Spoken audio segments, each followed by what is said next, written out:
नमस्कार, मेरा नाम पीयूष तिवारी है। आज की इस वीडियो में डिस्कस करेंगे कुछ महत्वपूर्ण प्रश्नों को, जो आपके आगे आने वाली सभी परीक्षाओं के लिए महत्वपूर्ण होंगे। तो ज़्यादा टाइम वेस्ट न करते हुए वीडियो को शुरू करते हैं। देखते हैं पहला प्रश्न। पहला प्रश्न है आज का, राजतरंगिणी पुस्तक किसके द्वारा लिखी गई? आपके ऑप्शन है विशाख दत्त द्वारा, कल्हड़ द्वारा, शूद्रक द्वारा या हर्षवर्धन द्वारा। तो हर्षवर्धन ने आपकी रत्नावली नामक रचना की, रत्नावली। शूद्रक ने आपका मृच्छकटिकम नामक रचना की। विशाख दत्त ने मुद्रा राक्षस नामक रचना की। तो आपका राइट ऑप्शन होगा ऑप्शन नंबर बी, कल्हड़। तो आपका राइट ऑप्शन होगा ऑप्शन नंबर बी, कल्हड़। कल्हड़ ने इस पुस्तक को संस्कृत में लिखा और इसमें कश्मीर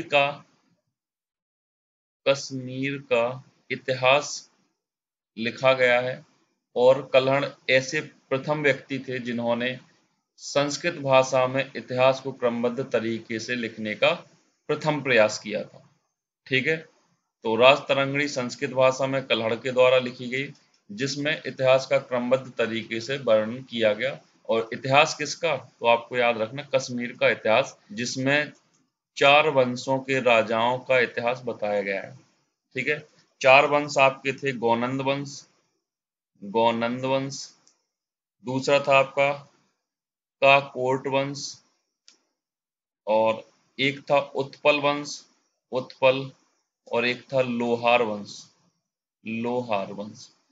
इन 4 वंशों की जो है मोस्टली इसमें इतिहास दिया गया है। कल्हड़ ने अशोक को कश्मीर का प्रथम मौर्य शासक माना।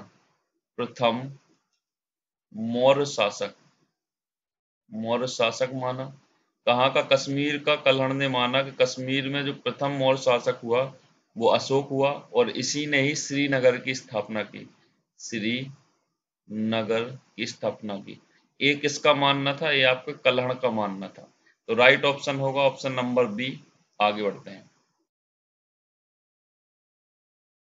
अगला प्रश्न है आपका, ए ओ ह्यूम के गुरु कौन थे? आपका आंसर, आपके ऑप्शन है चित्तरंजन दास, प्लूटो, गोविंद रानाडे और बाबा नरहरि दास। तो बाबा नरहरि दास जो हैं तुलसीदास के गुरु थे। ठीक है, प्लूटो जो है यह अरस्तु का गुरु था, और चित्तरंजन दास जो हैं यह सुभाष चंद्र बोस के गुरु थे। तो आपका राइट ऑप्शन होगा option number C, Govind Ranade जो हैं यह ए ओ ह्यूम के राजनैतिक गुरु थे। आपसे पूछा जाए ए ओ ह्यूम के गुरु थे, तो आपको याद रखना है गोविंद रानाडे। प्लूटो अरस्तु का गुरु था, बाबा नरहरिदास तुलसीदास के गुरु थे, और चित्तरंजन दास सुभाष चंद्र बोस के गुरु थे। आगे बढ़ते हैं।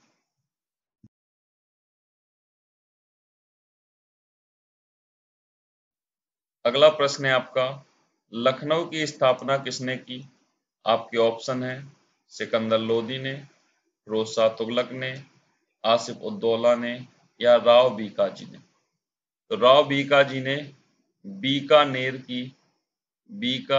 की स्थापना की थी। फिरोज शाह तुगलक ने फिरोजाबाद की स्थापना की थी, और आसिफ उद्दौला ने आपके लखनऊ की स्थापना की। तो आपका राइट ऑप्शन हो जाएगा आसिफ उद्दौला ने लखनऊ की स्थापना की, और सिकंदर लोदी ने आगरा की स्थापना की थी। तो राइट ऑप्शन होगा ऑप्शन नंबर सी। आगे बढ़ते हैं।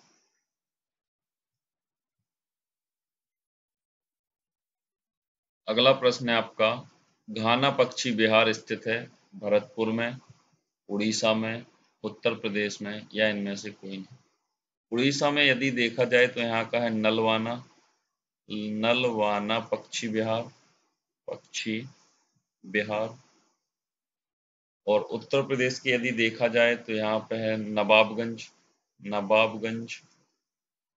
सांडी पक्षी विहार, सांडी, बखीरा, ये यूपी के हैं सारे, और समसपुर। तो आपको याद रखना यूपी में है नवाबगंज, सांडी, बखीरा और समसपुर। इंपॉर्टेंट है, याद रखना है यूपी के। तो आपका राइट ऑप्शन होगा ऑप्शन नंबर ए, भरतपुर में है अपना पक्षी विहार। ठीक है, तो राइट ऑप्शन बनेगा ऑप्शन नंबर ए। आगे बढ़ते हैं।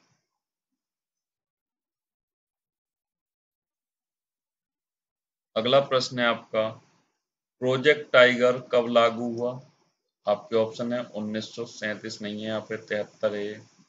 1973 आपका पहला ऑप्शन, 1972, 1992 या इनमें से कोई नहीं। यदि देखा जाए 1992 में, तो यहाँ पे प्रोजेक्ट हाथी स्टार्ट हुआ था, या इसी को इंग्लिश में बोलेंगे तो प्रोजेक्ट एलिफेंट स्टार्ट हुआ था 1992 में।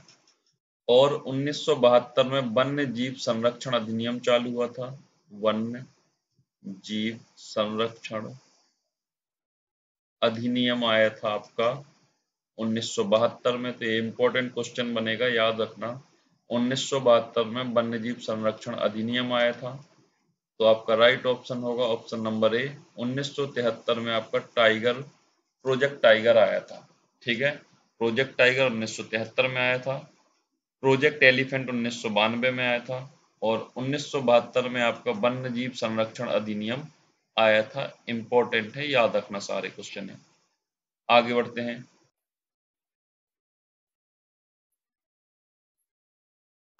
अगला प्रश्न है आपका, नीली क्रांति संबंधित है, आपके ऑप्शन है मछली से, आलू से, टमाटर और मांस से या उर्वरक से। तो उर्वरक से तो जो संबंधित है वो भूरी क्रांति है। भूरी क्रांति जो संबंधित है उर्वरक से है। आलू से संबंधित है गोल क्रांति, गोल क्रांति। टमाटर और मांस से संबंधित है आपकी लाल क्रांति, लाल क्रांति। तो आपका राइट ऑप्शन होगा ऑप्शन नंबर ए, नीली क्रांति जो संबंधित है वो मछली से। आगे बढ़ते हैं।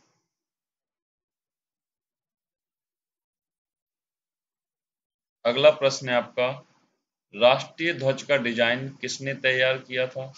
आपके ऑप्शन है मैडम भीकाजी कामा ने, रविन्द्रनाथ टैगोर ने, बंकिम चंद्र चटर्जी ने या एडविन लुटियन ने। एडविन लुटियन ने भारत की संसद का निर्माण किया था, भारत की संसद। बंकिम चंद्र चटर्जी ने आनंद मठ की रचना की थी, आनंद मठ की रचना की थी। और इसी आनंद मठ से भारत का राष्ट्र गीत लिया गया। ठीक है, तो आपको याद रखना है राष्ट्रगीत कहाँ से लिया गया, आनंद मठ। आनंद मठ किसकी पुस्तक थी? बंकिम चंद्र चटर्जी की। रविन्द्रनाथ टैगोर ने भारत का राष्ट्रगान लिखा। राष्ट्रगान जो लिखा है वह रविन्द्रनाथ टैगोर ने लिखा है। तो आपका इंपॉर्टेंट क्वेश्चन बनता है, इसको भी याद रखना कि भारत का राष्ट्रगान किसने लिखा है, तो रविन्द्रनाथ टैगोर ने। और इन्होंने ही गीतांजलि नामक पुस्तक लिखी थी, गीतांजलि की रचना की थी। और इस गीतांजलि के लिए इन्हें नोबेल पुरस्कार मिला था। ठीक है, आगे बढ़ते हैं।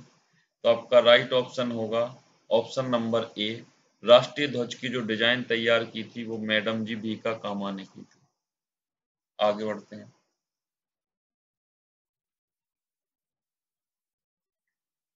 अगला प्रश्न है आपका, जूनागढ़ अभिलेख किस शासक से संबंधित है? आपके ऑप्शन है खारवेल, रुद्रदामन, विजयसेन या गौतमी वलश्री से। गौतमी वलश्री जो हैं यह नासिक के अभिलेख से संबंधित है, नासिक के अभिलेख से संबंधित है। ठीक है, विजय सेन जो हैं यह देवपाड़ा अभिलेख से संबंधित है, देवपाड़ा अभिलेख से संबंधित है।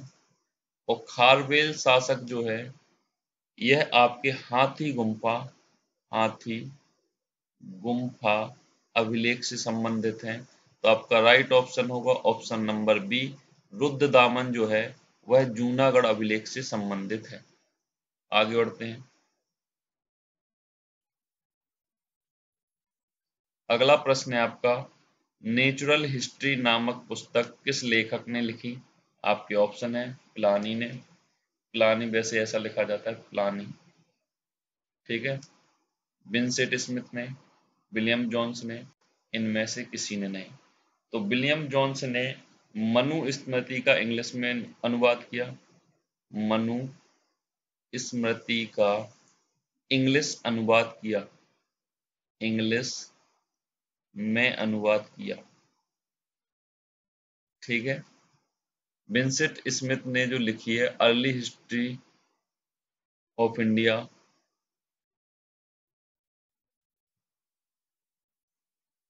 प्लानी नेचुरल हिस्ट्री नामक पुस्तक जो लिखी है वो प्लानी ने लिखी है। तो राइट ऑप्शन हो जाएगा ऑप्शन नंबर ए।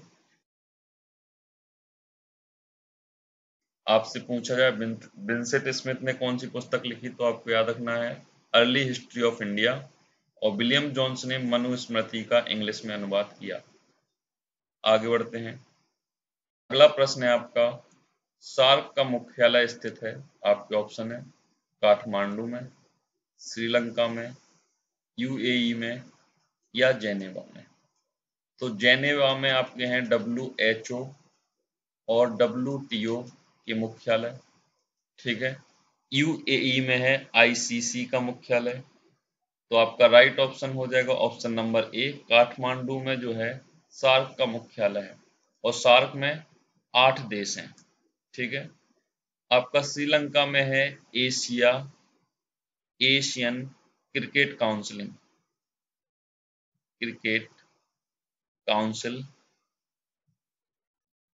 का मुख्यालय, ठीक है। एशियन क्रिकेट काउंसिल का जो मुख्यालय है वो श्रीलंका में है। जेनेवा में जो मुख्यालय है WTO और WHO के हैं। यूएई में ICC का मुख्यालय है, और आपका सार्क का जो मुख्यालय है वो काठमांडू में है, और सार्क में 8 देश जुड़े हुए हैं, यानी 8 देशों का ग्रुप है एक, जिसे हम सार्क के नाम से जानते हैं, ठीक है। आगे बढ़ते हैं। अगला प्रश्न है आपका, शंख किस जैन तीर्थंकर का प्रतीक चिन्ह है?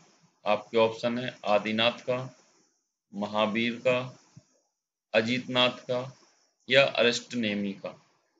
आदिनाथ का देखा जाए तो इनका प्रतीक चिन्ह था वृषभ, वृषभ या बैल, ठीक है। महावीर स्वामी का जो प्रतीक चिन्ह था यह था सिंह, और यह जैन धर्म के 24वें तीर्थंकर, इन्हें जैन धर्म का वास्तविक संस्थापक माना जाता है। इनका जन्म कुंडग्राम में हुआ था, और इनका परिनिर्वाण काल यानी इनका जो निधन हुआ था यह पावापुरी में हुआ था, पावापुरी में, ठीक है। तो यह 24वें तीर्थंकर के, और इन्हें वास्तविक जैन धर्म का संस्थापक माना जाता है। जो आपके आदिनाथ हैं यह प्रथम तीर्थंकर हैं, प्रथम तीर्थंकर हैं आपके जैन धर्म के। और अजीतनाथ इनका जो प्रतीक चिन्ह है वह हाथी है, हाथी, और यह दूसरे नंबर के तीर्थंकर हैं, ठीक है, सेकंड नंबर के तीर्थंकर हैं। प्रथम नंबर के आपके तीर्थंकर आदिनाथ हैं, दूसरे नंबर के हैं अजीतनाथ जिनका प्रतीक चिन्ह हाथी है, ठीक है। तो आपका राइट ऑप्शन बनेगा ऑप्शन नंबर डी, अरिष्टनेमी का जो प्रतीक चिन्ह है वह शंख है, और यह 22वें नंबर के तीर्थंकर थे, ठीक है। आपसे पूछा जाए महावीर स्वामी 24वें नंबर के तीर्थंकर थे, यह जैन धर्म के वास्तविक संस्थापक थे, इनका प्रतीक चिन्ह सिंह था, इनका जन्म कुंडलग्राम में हुआ था या कुंडग्राम में हुआ था, और इनका निधन पावापुरी में हुआ था। आगे बढ़ते हैं।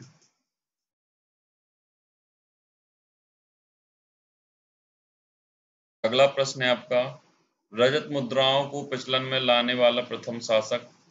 आपके ऑप्शन है चंद्रगुप्त द्वितीय, अकबर, बाबर, या इल्तुतमिश। तो आपका राइट ऑप्शन होगा चंद्रगुप्त। चंद्रगुप्त मौर्य रजत मुद्राओं को प्रचलन में लाया था, तो आपका राइट ऑप्शन हो जाएगा ऑप्शन नंबर ए। आगे बढ़ते हैं। अगला प्रश्न है आपका, भारतीय तटरक्षक बल ने कहाँ समुद्री खोज और बचाव अभ्यास SAREX 2022 का आयोजन किया? ठीक है, SAREX 2022 का आरंभ कहाँ किया? आपके पास ऑप्शन है पणजी में, तमिलनाडु में, केरल में या चेन्नई में। तो आपका राइट ऑप्शन होगा ऑप्शन नंबर डी, चेन्नई में आपका ये अभ्यास हो रहा है और यह कोस्ट गार्ड के द्वारा किया जाता है। यह कोस्ट गार्ड के द्वारा किया जाता है और यह अभ्यास कोस्ट गार्ड सेना के द्वारा किया जाता है और कोस्ट गार्ड सेना के जो अध्यक्ष हैं यह बीरेंद्र पठानिया है। बीरेंद्र पठानिया है। करंट का क्वेश्चन है, कोस्ट गार्ड सेना के जो प्रमुख हैं वो बीरेंद्र पठानिया है और SAREX का जो आयोजन कराता है वो भी कोस्ट गार्ड सेना कराती है। इसका राइट ऑप्शन है ये कहाँ पे आरंभ हुआ है? तो ये आपका आरंभ हुआ है चेन्नई में। आगे बढ़ते हैं।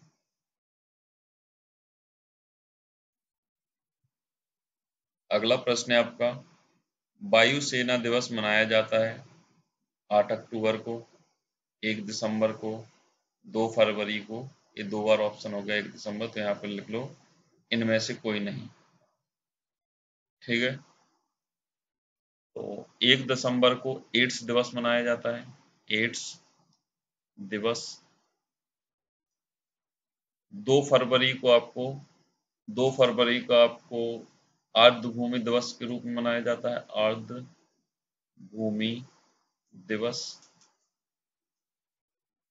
और आपका राइट ऑप्शन होगा ऑप्शन नंबर ए, वायु सेना दिवस जो मनाया जाता है वह 8 अक्टूबर को मनाया जाता है।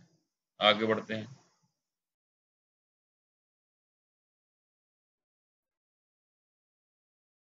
अगला प्रश्न है आपका, स्वराज पार्टी की स्थापना किसने की? आपके ऑप्शन है Chittaranjan Das Motilal Nehru, Annie Besant, A.O. Hume और इनमें से कोई नहीं। तो आपका राइट ऑप्शन होगा option number A, Chittaranjan Das और मोतीलाल नेहरू ने स्वराज पार्टी का गठन 1924 में किया था। ठीक है, आगे बढ़ते हैं। अगला प्रश्न है आपका, इंद्रावती टाइगर रिजर्व स्थित है? आपके ऑप्शन है झारखंड, मध्य प्रदेश, यूपी या छत्तीसगढ़। ये आपका इनमें से कोई नहीं, गलत है।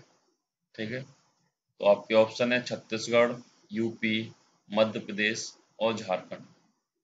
यदि देखा जाए झारखंड, तो झारखंड में है पलामू टाइगर रिजर्व। मध्य प्रदेश में है बांधवगढ़ टाइगर रिजर्व। ठीक है, यहाँ पे tiger reserve, Palamu tiger reserve Jharkhand में है, बांधवगढ़ टाइगर रिजर्व आपका मध्य प्रदेश में है। यूपी में यदि देखा जाए तो आपका है Pilibhit tiger reserve, Pilibhit tiger reserve. और पीलीभीत टाइगर रिजर्व को TY2 पीलीभीत टाइगर रिजर्व को TY2 अवार्ड भी मिल चुका है। ठीक है, तो याद रखना ये मोस्ट हो जाता है इस वजह से कि TY2 अवार्ड पाने वाला यूपी का जो टाइगर रिजर्व था वो है आपका पीलीभीत।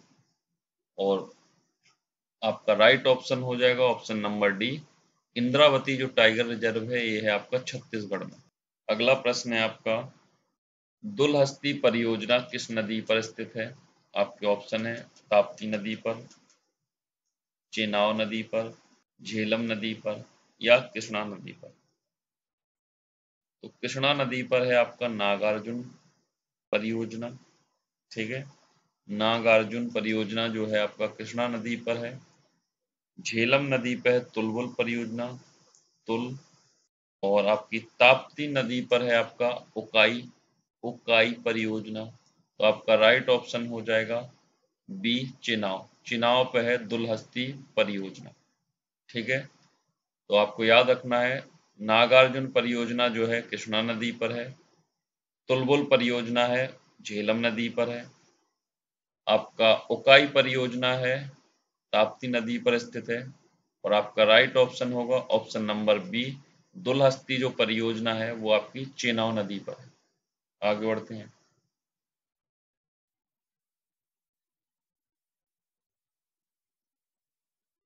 अगला प्रश्न है आपका, अनुच्छेद 44 संबंधित है।